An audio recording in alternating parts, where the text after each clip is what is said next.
Essay 12, Self-Inconsistencies of the 20th Century Physics. The way in which these self-inconsistencies emerge is not easy to find and needs consideration of particle interaction. In the free particle, the usual Planck relation between total relativistic energy E and angular frequency omega, and the usual Debye relation between relativistic momentum P and wave vector kappa, have been tested experimentally to great precision and are valid. In the free particle, the definitions of the E and P in special relativity are also valid and lead on quantization to the basic wave equations of physics. In order to find these disastrous self-inconsistencies, it is also necessary to consider both energy and momentum conservation for interacting particles. The wave vector must be described in terms of omega and the particle velocity, and the latter eliminated in favor of the particle mass. This gives two simultaneous equations from which one variable may be eliminated to give an equation for the mass of the first particle as a function of the mass of the second particle and as a function of experimentally observable frequencies and scattering angle. In special cases, such as equal mass scattering, 90-degree scattering, and inelastic scattering, it proved possible to see easily that the two masses are not constant as they should be. In other cases, the algebra is more complicated, but with the help of the computer can be checked rigorously for correctness. This then is the point of failure of the 20th century physics. The only case in which the theory seems to work is that of a photon considered as a wave, scattered off an electron considered as a particle. If the photon is assumed to have mass, the latter is found to vary in different experimental situations. It is not constant.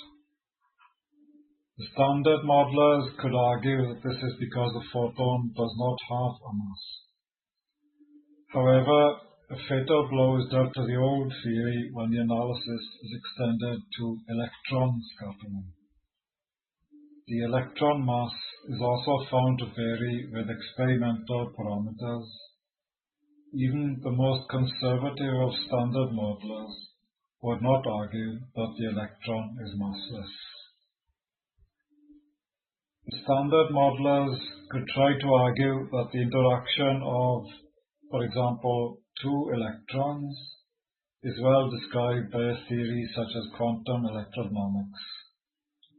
But this is futile because quantum electrodynamics is a perturbation theory, and the flaws revealed in UFT 158-163 are major flaws which cannot be cured by a perturbation theory.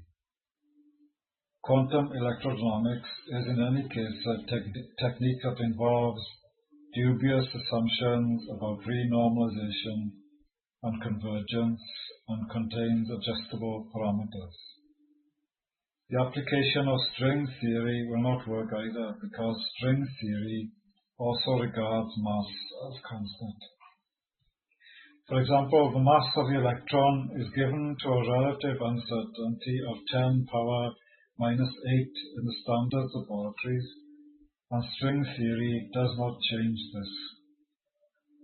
The Einsteinian general relativity uses the wrong symmetry for the connection, so that has been corrected by ECE theory. The only possible way of addressing the complete collapse of 20th century physics, demonstrated in UFT 158-163, is by use of the R parameter of ECE theory.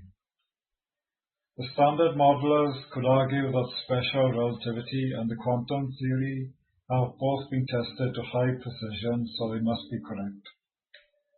However, they are now known to be correct only in a narrow context. They are not correct when basic conservation of energy and momentum are both considered in particle scattering in the manner already described in this essay. The masses of the two particles after scattering have been found to vary with frequencies and scattering angle. In some cases, the masses become complex valued, pure imaginary, and negative. So this is total nonsense in the context of your physics. The Standard Model collapses. The R parameter, on the other hand, is not a constant and is made up of properties of spacetime such as the spin and gamma connections and the tetrad. In general, the R parameter is a kind of spectrum and is a function of frequency and scattering angle. Even worse for the Standard Model was the major self-inconsistency unearthed in the theory of absorption, when one photon causes an electron to jump from one orbital to one of higher energy. The problem is that conservation of linear momentum had never been considered in this everyday process, only conservation of energy and a simplified kind of angular momentum conservation.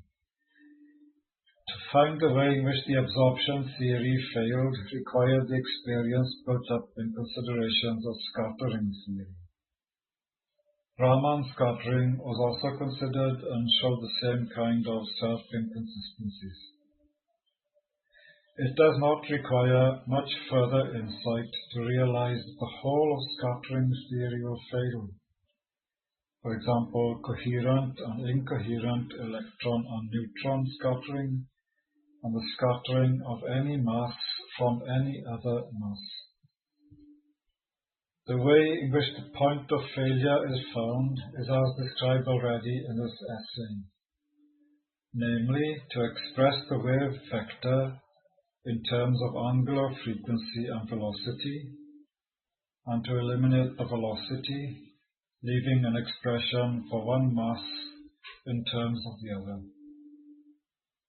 The only case in which scattering theory of the 20th century type works is that of the scattering of a photon as a wave from an electron as a particle. Vice versa does not work. This is precisely the experiment used to claim confirmation of the particle theory of light, in which there must be photons. A particle must have mass, but as soon as the photon is given mass, the Compton theory collapses completely. It is worth wondering whether the Compton theory, even for the massless photon, has been tested with sufficient rigor.